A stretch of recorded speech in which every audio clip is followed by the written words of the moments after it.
They said she was strong because she didn't cry anymore. They said she was healing because she smiled again. But what if the truth is darker? What if she wasn't healing? What if she was just hiding her pain better? Ladies and gentlemen, today we speak not just to the world, but to the quiet battles being fought behind closed doors, to the souls who function well, look fine, post happy pictures, yet feel broken when the lights go out. There's a dangerous myth that we, knowingly or unknowingly, spread. The idea that if you're not showing pain, it means you're over it, that silence equals strength, that a smile means healing. But in the language of psychology, suppression is not healing. Let me explain. You see, healing in its purest form means feeling to completion. It means allowing yourself to sit with what hurts, understanding it, processing it, and gradually making peace with it. But emotional suppression? That's a trick the brain plays to protect us from emotional overload. When a person experiences trauma, grief, or emotional shock, especially if it happens in an environment where expressing emotions feels unsafe or inconvenient, the brain adapts. It pushes feelings under the surface. This is called emotional repression. And while it might look like someone is doing fine, the reality is very different. They're not okay. They've just learned how to bury the storm deep enough that even they can't hear it anymore, at least not during the day. But the body remembers, the mind stores, and the pain never leaves. It simply gets locked behind stronger doors. This is especially common among women and men raised in emotionally dismissive or performance-driven environments, where being high-functioning is praised, but being vulnerable is misunderstood. So what does this emotional suppression look like? It looks like the girl who makes everyone laugh, but cries in the shower. It looks like the man who's always calm, yet wakes up with panic attacks at 2 a.m. It looks like the employee who never takes a sick day, but feels hollow every evening. It looks like you, and it looks like me, when we pretend that healing is a checklist to complete. The danger here is subtle. Because society applauds people who move on quickly. We say, look how strong she is. She's not even talking about it anymore. But often, the silence doesn't mean closure. It means the wound has simply gone underground. And when emotional wounds are ignored, they fester. Suppressed emotions don't vanish. They show up in other forms. Chronic fatigue, anxiety without cause, emotional numbness, difficulty forming deep connections, or even physical illness. In psychological studies, suppressed grief and trauma have been linked to higher rates of insomnia, heart disease, weakened immune systems, and long-term mental health issues like depression. Why? Because emotions are not optional. They're data. They're messages. They're the body's way of saying something needs attention. So when you silence those emotions, you're not healing. You're avoiding the fire while standing in the smoke. But here's the good news. Healing is always possible. And it starts by acknowledging that you don't have to hide your pain to prove your strength. In fact, in the world of therapy, the bravest moment isn't when you stop crying. It's when you allow yourself to feel again, to cry without shame, to sit with your pain without needing to fix it instantly, to say out loud, I'm not okay, and that's okay for now. Because healing is a straight road. It's messy, slow, and often lonely, but it's real, and it requires honesty with yourself. So to the ones who are smiling in public, but breaking in private, to the ones who look healed, but still flinch at memories, to the ones who buried their emotions so deeply that they forgot what it felt like to feel, this is for you. You're not alone. You're not weak. You're not broken. You're just tired of pretending. And psychology reminds us, you can't outrun what you haven't faced, but you can walk through it one honest moment at a time. So let's stop celebrating silence as strength. Let's stop mistaking numbness for peace. Let's create space in ourselves and others for emotions to be felt, expressed, and finally released. Because she wasn't healing. She was just hiding her pain better. And it's time we stopped applauding the mask and started honoring the truth behind it. They said she looked better. She was smiling again, posting pictures, showing up like nothing had ever broken her. But inside, she was still surviving. Not healing, just adapting. This is what psychology calls a defense mechanism. something the mind builds when pain becomes too much to hold raw. It doesn't mean she's lying. It means her brain is protecting her, not from the world, but from the emotions that threaten to break her from within. The human mind is built for survival, not happiness. When trauma strikes, heartbreak, abuse, abandonment, and the pain is overwhelming, the psyche doesn't always process it directly. Instead, it diverts it, hides it, pushes it away. That's when defense mechanisms come in, invisible, automatic shields the brain uses to keep functioning. She wasn't healing. She was compartmentalizing. She told herself it didn't matter anymore, that it wasn't a big deal. That's denial. She laughed about it, turned pain into sarcasm, into its whatever. That's displacement. She started helping others obsessively, never talking about herself. That's projection of care, used to avoid her own wounds. These reactions aren't weakness. They're brilliant short-term survival tools. But over time, they cost you your truth. One of the most common defenses is repression, the silent burying of emotions. It's when you forget what hurt you because remembering would make you collapse. The problem is, the body remembers what the mind forgets. The sadness seeps into your shoulders. The fear stays in your gut. The grief hides behind your eyes when you're quiet. Some start intellectualizing, explaining their trauma in clinical terms so they never have to feel it. It sounds smart. It sounds evolved. But it's distance. You're not healing a wound you're still treating like a theory. Others detach emotionally. They become cold, logical, productive. They build routines, stay busy, never pause. Because in silence, the buried pain speaks loudest. They aren't heartless, they're exhausted. You see, hiding pain becomes a habit. At first, it protects you, then it defines you, and by the time you realize it, you don't know who you are without the mask. You don't cry anymore, not because you've grown, but because your nervous system is frozen. You're not strong, you're numb. You're not over it. You're just shut down. That's how trauma works. It doesn't scream. It whispers in overreactions, in underreactions, in the way you flinch when someone raises their voice, in the way you overthink a text message, in the way you choose emotionally unavailable people again and again without knowing why. The danger with defense mechanisms is that they look like healing. You function. You laugh. You get promoted. You become someone others admire, but inside, you're disconnected from yourself. And the worst part? People around you validate the mask. They praise your strength, your calmness, your independence. But no one asks why you never share anything real. Why you're always there for others, but never let anyone hold you. Psychology teaches us that the longer you live behind a defense, the more becomes your identity. You forget how to feel. You stop recognizing yourself in moments of silence. You don't even know what healing would look like, because pain has been your background noise for years. And that's why hiding doesn't work forever. Eventually, the suppressed emotions leak out, in panic attacks, in unexplained anger, in insomnia, in emotional fatigue that coffee and self-help books can't fix.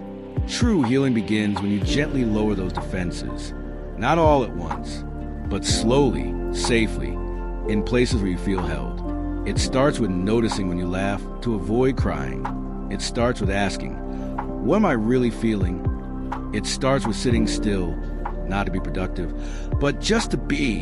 And most of all, it starts with permission to feel again, to be raw, to be human. Because she wasn't healed when she stopped talking about her pain. She was simply tired of repeating herself to people who never really listened. So she hid it behind a strong voice, behind busy days, behind beautiful photos. But inside, her mind was fighting battles no one could see, using defenses that kept her alive, but also kept her alone. That's the quiet cost of unprocessed pain. It hides, it hardens, it hollows, but it doesn't have to be that way. You can drop the armor, you can name what you buried, and you can learn slowly, bravely, to stop hiding, because healing begins where the hiding ends. They wake up on time. They go to work. They answer every message, laugh at the right moments, show up for their responsibilities. From the outside, they look like they've moved on. like the past no longer hurts, but inside they're still bleeding. It's one of the most misunderstood truths in psychology that people can appear completely functional while still being emotionally wounded. We often confuse someone's ability to perform daily tasks with emotional well-being, but high-functioning pain is real, and it's silent. There are people who walk into rooms smiling, who lead teams, who host dinners, who give advice, yet carry a heaviness they can't explain. Their wounds haven't healed. They've just become silent enough to live with. The brain is adaptive. When something painful happens, loss, betrayal, trauma, the mind doesn't always collapse.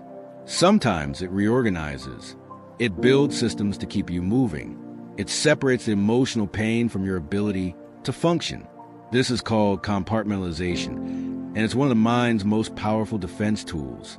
It allows people to look normal, to even thrive professionally, but inside they're numb, disconnected. They can smile during the day and cry themselves to sleep at night without anyone ever noticing. You might know someone like this, or you might be someone like this. You convince yourself you're fine because you're busy, because you don't cry as much anymore, because everyone says you're doing great. But deep down, you know something still feels off. There's a sadness under the surface, a quiet anxiety you carry with you everywhere, in your chest, in your stomach, in your shoulders. This is the paradox of hidden pain. You're functional, but not free.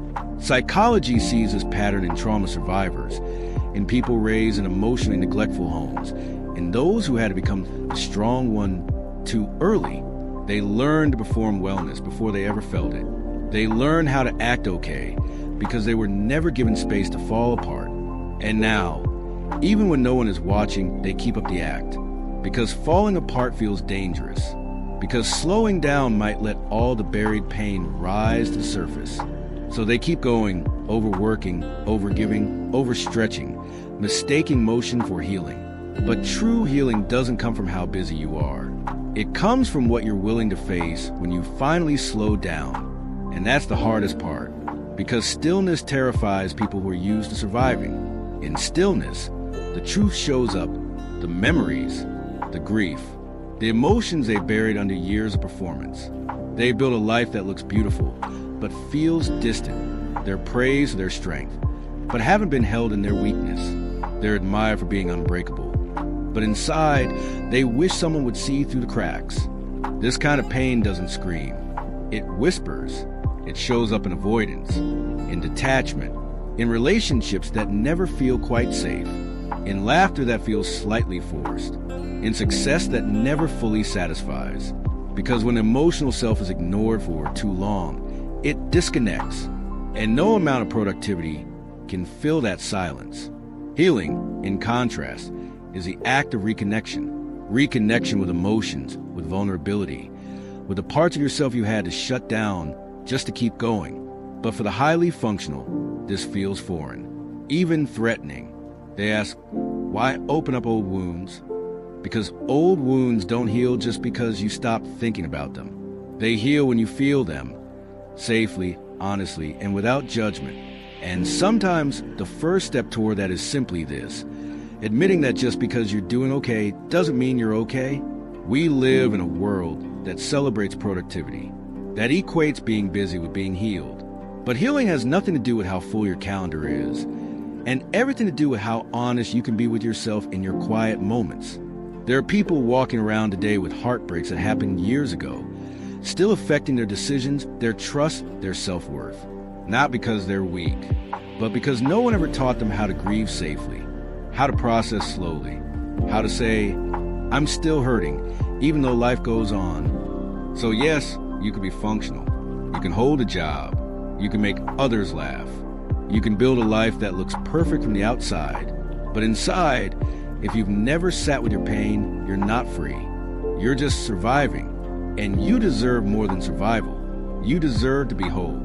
She stopped talking about it, not because she was healed, but because people got tired of listening. It's strange how quickly the world moves on from your pain, how uncomfortable people get when you don't bounce back on their timeline. There's an unspoken rule around grief, heartbreak, trauma. Talk about it once or twice, then tuck it away. Smile, function, Be strong. And above all, don't make anyone uncomfortable with your sadness. That's not healing. That's pressure. And psychology tells us that when emotions are suppressed to meet society's expectations, they don't disappear, they mutate. People learn early on that their feelings are only valid if they're temporary. Cry for a while, but not too long. Mourn, but get over it soon. Struggle, but don't show it too loudly, because beyond a certain point, your pain becomes inconvenient, not to you, but to others. So what do people do? They adapt. They force a smile. They go silent. They say, I'm fine, even when they're falling apart. Not because they're okay, but because the world doesn't know what to do with emotional honesty that lingers. Psychology calls this emotional invalidation, when a person's inner world is denied or dismissed, especially by those they care about. It teaches the brain a dangerous message. My emotions are too much. I should hide them. So they do, not for their own peace, but for others' comfort. And the result? People begin to perform recovery instead of experiencing it. They post motivational quotes, attend parties, re-engage with life, all the while carrying a quiet sadness no one sees anymore. Because everyone thinks they've moved on. Because the calendar says the breakup happened 6 months ago. Because the funeral was a year ago. Because the trauma was a long time ago. But pain doesn't follow schedule. There's no expiration date on grief. No fixed timeline for emotional healing. And yet, the pressure to get over it is everywhere. In the way friends change the subject, in the way co-workers avoid asking, in the way society celebrates resilience but not reflection. And so the wound stays hidden, unseen, unprocessed, but always there, beneath the surface of performance. You might recognize this in someone close to you, or maybe you recognize it in yourself. That strange feeling of being praised for your strength, when inside you feel fragile. That confusion when people applaud your comeback, but all you want is a safe space to fall apart. That loneliness of knowing everyone assumes you're fine, so you stop correcting them. This is the weight of social pressure. People don't fake healing because they want to lie. They fake healing because they don't want to be left behind. They don't want to be labeled as too emotional, too stuck, too dramatic. So they shrink their grief into something digestible. They cut their stories short. They give answers people want to hear. And in doing so, they deny themselves the very thing healing requires. Space. Space to talk without being rushed. Space to cry without being consoled. Space to feel without being judged. Healing is not always beautiful. Sometimes it's slow. Sometimes it's repetitive. Sometimes it feels like you're not healing at all. But in that chaos, there's honesty. And in that honesty, there's growth. No therapist will ever give you a timeline for healing. No real friend will ever ask you to fake a smile.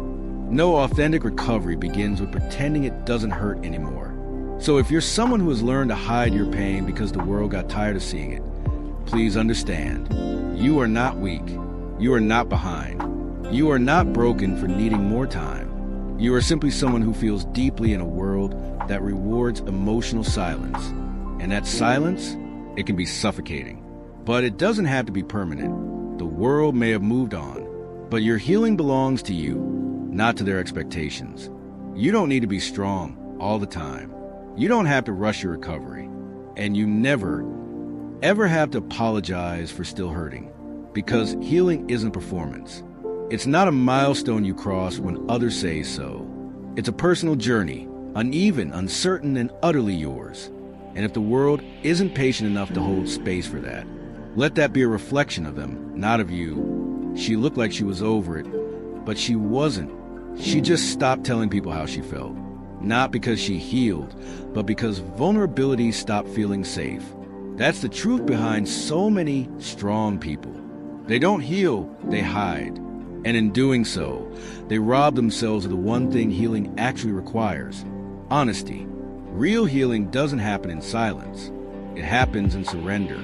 Psychology teaches us that emotional wounds, like physical ones, need exposure to air. They need care, attention, and patience. But when someone is constantly pretending to be okay, when they bury every emotion under the weight of performance or fear, that wound stays fresh, hidden, but aching. Vulnerability is not weakness. It is the doorway through which healing enters. Yet it's the hardest thing to do, because to be vulnerable means to be seen in your pain, in your doubt, in your rawness. And most people have learned, often from childhood, that being seen in that way is dangerous. Maybe someone laughed at their tears. Maybe they were told to be strong every time they wanted to fall apart. Maybe their emotions were met with silence, or worse, punishment. So they build a shell, a calm voice, a smile, and I'm fine, so convincing that even they believed it. But under that surface, the pain remains. And no amount of distraction, productivity, or distance can dissolve what you never gave permission to feel. Vulnerability asks you to stop running, to turn around, to face what's been following you, not to fight it, but to feel it. This is what therapy often reveals, that the most powerful breakthroughs don't come from analysis or logic.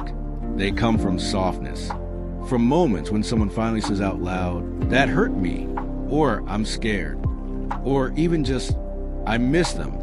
And in that trembling voice, the healing begins. Because now the wound is no longer hidden. Now it's known. And what's known can be held. What's held can be soothed. The nervous system responds to safety. When a person feels safe enough to express their truth without fear of rejection, the body itself begins to relax. Tension softens. Breath deepens. The fight or flight fades. Because for the first time, the pain isn't alone anymore. Vulnerability, then, isn't about breaking down. It's about breaking open. It's about letting the parts of you that have been silenced speak.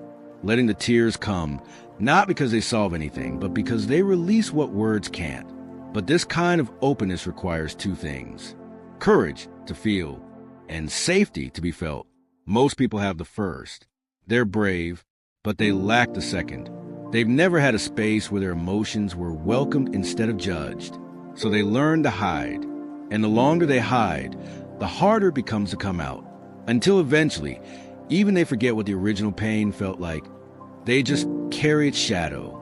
Healing, though, is possible. Always. But it begins with a radical act. Telling the truth. Even if it's just to yourself. Even if your voice shakes. Even if no one else understands. Because healing is not about getting over something. It's about getting through it and allowing yourself to be changed by the process, not shamed by it. The world doesn't need more people pretending to be fine. It needs more people willing to be real. To say, yes, I'm still hurting. No, I haven't moved on yet. Yes, I need help. Not because they're weak, but because they're human. The more you hide, the heavier it gets. But the moment you let it out, even a little, you create space. Space for breath, for connection, for truth. And that truth is this: you don't need to be perfect to be loved. You don't need to be healed to be worthy. You just need to be honest enough to start. That's where healing lives. Not in silence, not in performance, but in vulnerability. Because when you finally let yourself be seen, not as someone who has it all together, but as someone who's still learning how to hold themselves through the storm, that's when you stop hiding. That's when you start healing. They said she was healing because she stopped crying, because she smiled again, because she posted pictures, went back to work, laughed at jokes. But healing isn't about hiding your pain better. It's about feeling it fully, even when it's inconvenient, even when it's messy, even when no one else understands. Psychology doesn't define healing as perfection. It defines it as integration, the process of allowing all parts of you, even the wounded ones, to be seen, heard, and held. We live in a world that celebrates survival but misunderstands softness, where pain has a deadline and emotions are dressed up in silence. But the truth is simple. Healing isn't about how well you hide. It's about how gently you come back to yourself, not as someone who's moved on, but as someone who's finally ready to feel. So if you're still hurting, still triggered, still tired of pretending, know this: you're not failing, you're unfolding. And maybe, just maybe, the bravest thing you'll ever do is stop hiding and start healing.